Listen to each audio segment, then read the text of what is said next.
So you see how powerful, like they don't have fucking time. I remember when we went down there for the first version of what was called the PACT Act, which was that Toxic Exposure Act for veterans. So we got together a bipartisan group of congresspeople, and we all sat around a table. And I was there with Rosie and Leroy Torres, who were going to lay out like what they'd been through over the last 10 years, what was going on these military bases, all the terrible health effects of the different things. It was very similar to the 9/11. We lay it all out, very compelling. They're all on board. And then they go, but here's the thing. So there's so much going on down here. Could you guys write it? The legislation. Could you write it?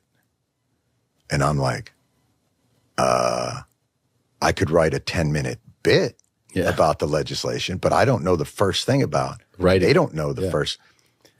But in that moment, I thought, oh, that's how this shit happens. So imagine you're not trying to get healthcare for veterans. You're trying to get banking regulations eased so that you can make derivative swaps on mortgages and blow up the world financial system. And you go in and you say, oh, this is this thing and it makes a ton. And they go, it's so busy down here. Could you write it if I have to? Right. And they write it. Wow. So much of the legislation is influenced and written by the people it's supposedly reining in.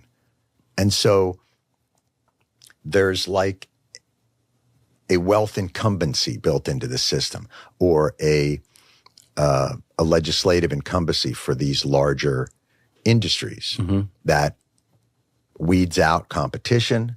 It infuses corruption and is really hard to stop. And what Trump is saying is, yeah, that system is rigged. But what he's not saying is, and I'll reform it. What he's saying is, so if you don't mind signing that deed over to me, I'll take care of it. Yeah.